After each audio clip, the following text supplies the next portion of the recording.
Alright, what's going on, guys? It is your boy TKD1C. You're back in here on PlayStation Source, and if you have been on Twitter recently as of yesterday or any other gaming website, you've probably already knew this news already.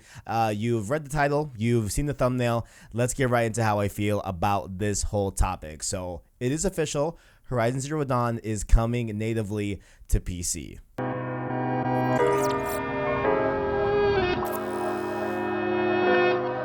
Now look, this has been long foreseen for a few months now. We even had Jason Schreier come on Kotaku and report on it, as well as we've gotten a ton of leaks, including the most recent one, which was Amazon France, where they actually had a listing on their Amazon listings for a Horizon Zero Dawn PC version. And so this was inevitable, I feel like, but it is, finally, I guess, a nice sigh, I guess, to have an official confirmation coming from the mouth of PlayStation, and not just any mouth at PlayStation. The head of PlayStation Worldwide Studios, Herman Hulse, former head of Guerrilla, is now taking his baby over to PC. And so let's, just dive into this, right? So we have a couple quotes here I want to read as well. This was first posted in an interview fashion on the PlayStation blog. I will link that down below in the description if you want to check out that.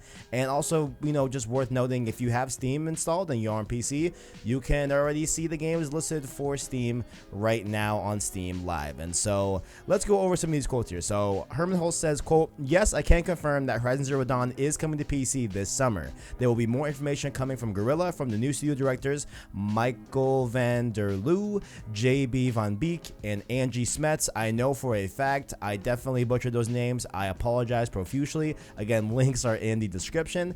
And he says that those heads on the Guerrilla Games studio, the new studio directors, they will be giving us more information pretty soon.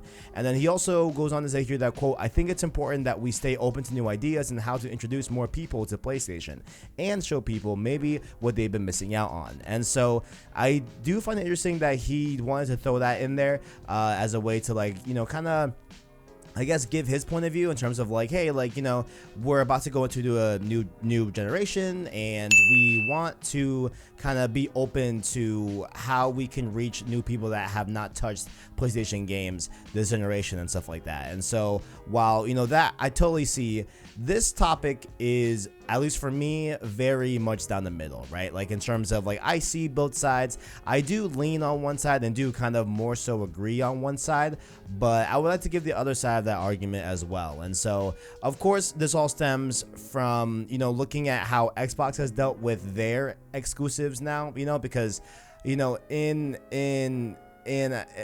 you actually look at it, right, Xbox doesn't have any console exclusive anymore, right? The word exclusive to them means Microsoft exclusive, in terms of Ori is on the Switch, and you can, and I believe they've said that any major first party Xbox game will be day and date on PC and different stuff like that. And on Game Pass is a little bit not really part of that equation, but mainly from PC to Xbox, how most of the Xbox first party games are coming to PC on the same day, and it's just about Microsoft building a platform as opposed to having a console, right? And having games that only run on dedicated specific hardware. It's more for them about a platform, about a plethora of being able to play Xbox IP on a bunch of different hardware, no matter what it is, as long as you're playing on a Microsoft quote unquote machine, or just using the service, you're using the platform in that way, in a way has for a lot of people kind of viewed the Xbox brand as a little bit less in terms of buying an Xbox console is not as quote unquote valuable from a software standpoint as it is buying a PlayStation, where with PlayStation you can only play Spider-Man, you can only play Uncharted there, you can only play God of War there, etc., Bloodborne, all that good stuff, right? And of course there is PS Now, which is the little exception where of course you can stream PS Now on a PC or a Mac, etc. So that throws a little caveat in there, but nonetheless you still had to pay for a service, and you still have to pay PlayStation, to be able to interface with that software on PS Now and stuff like that. And so that's kind of, I guess, a good way of putting that angle of this whole thing, where they just view it as if PlayStation starts putting out a bunch of their games on, you know, different pieces of hardware that is not a PlayStation, to them it's like the value of having a PlayStation 4 has gone down to them, right? And that's, you know, there might be different angles that people are taking that at, but that's kind of how I would kind of summarize it, just looking from the outside in. And so I think it was pretty bold here that, you know, we had Herman Holst go on, you know, this exact same interview and really kind of address those concerns and really kind of, you know, lay a flaw at that, hey, not every PS4 exclusive is coming to PC, and we are, you know, 100% committed to PlayStation hardware, right? So I want to read some quotes here.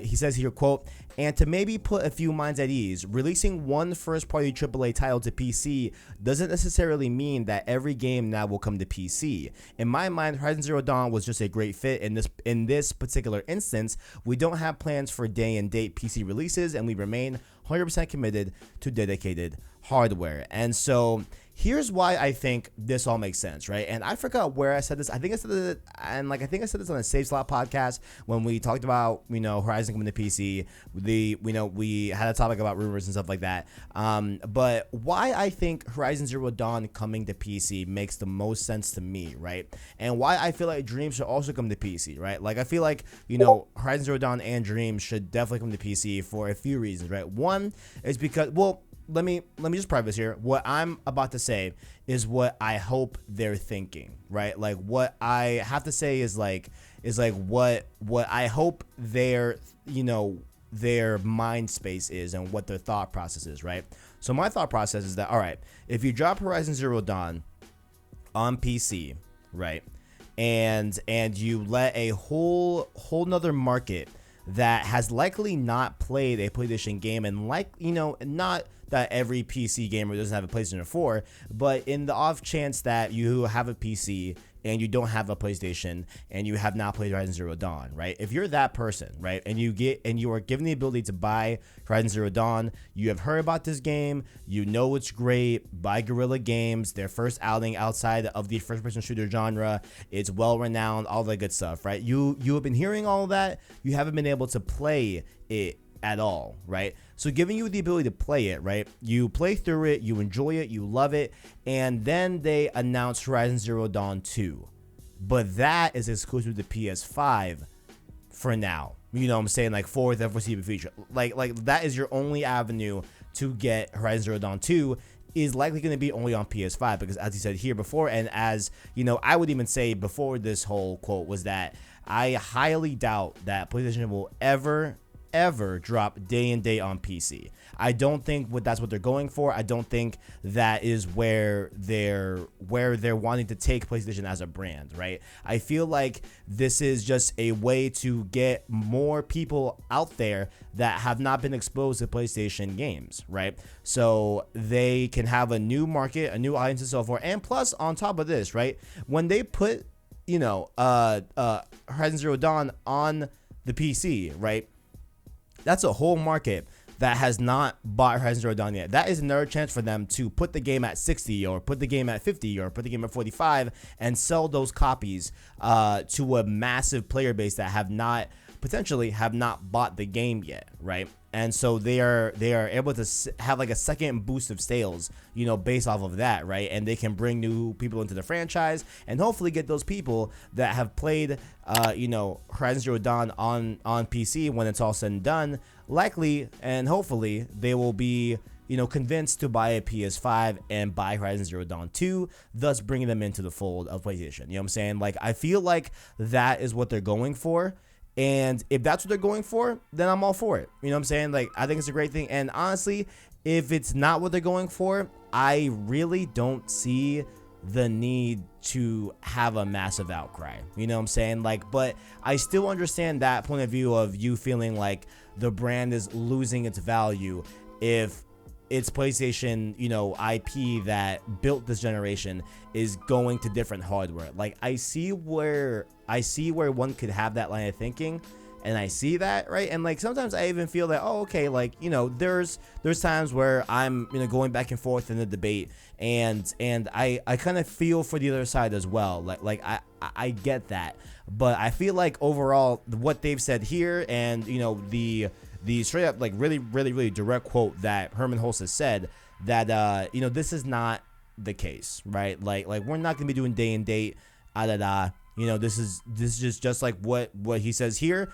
He feels that Horizon Zero Dawn was just a great fit in this particular instance, and I think that's what they're gonna go off of. Like, I think they're gonna go off of what makes sense to bring to PC. I think Dreams makes sense to bring to PC as well. You know what I'm saying? So guys, that's it. That's the video. Horizon Zero Dawn is indeed coming to PC, but most importantly, I do understand that this is a very heated topic. I understand that a lot of people have a lot of feelings about this, right? So in the comment section, I want you to sound off your opinion, but if we could be as respectful as possible, right? Because I know I don't align with the very vocal crowd, as I should put it, on Twitter and stuff like that. I do understand where you're coming from, right? So hopefully, if you could understand where people on the other side of the, of the whole debate are, coming across, then I think we can all just have a nice little conversation down below in the comment section. There's no need to do any of the crazy things I've seen on Twitter, whether they're fake or real. I've seen people mess up their whole entire setups. I've seen people dump in PlayStation Pros in the shower and giving them a bath. I've seen crazy things today, all right? But can we just be civil? Can we just have a conversation about the games that are that we love and we really cherish on PlayStation, and they're just going to be exposed to a new group of people, and it's not going to be day and date. It's just a game that has been out for 3 years and that has pretty much sucked up all of the market that's in of people that are interested in the game. You know what I'm saying? Like, and that's another thing that we didn't even touch on, but I'll just say up front a little bit slowly, right? That Horizon Zero Dawn came out in 2017. 2017. Yeah, 2017. Math, right? Okay. So it came out then, right? And you got to assume the sales right now for Horizon Zero Dawn, right? If there's not any big sale, it's got to be on the pretty low end of sales. Like, it's not charting right now. You know what I'm saying? And that's because the player base that is exposed to, the amount of people that have had an interest in buying Horizon Zero Dawn have likely already bought that game. You know what I'm saying? So to be able to have Sony release it on a different platform and be able to garner a lot of attention for the IP and garner a lot of attention towards PlayStation, they can then draw in more people for the sequel, which is likely to come on PS5, and it will be on PS5 for a very long time and stuff like that. So that's how I see it. I think it's a nice business move.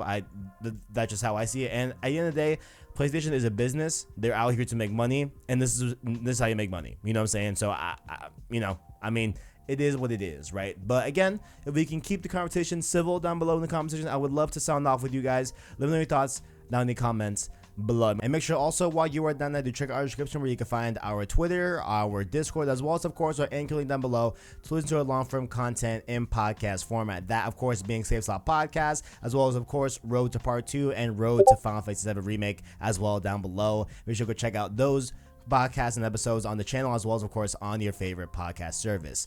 So like if you enjoyed it, as well as subscribe to PlayStation Source to keep up with the latest and greatest in PlayStation. Thank you for watching, and as always, greatness awaits.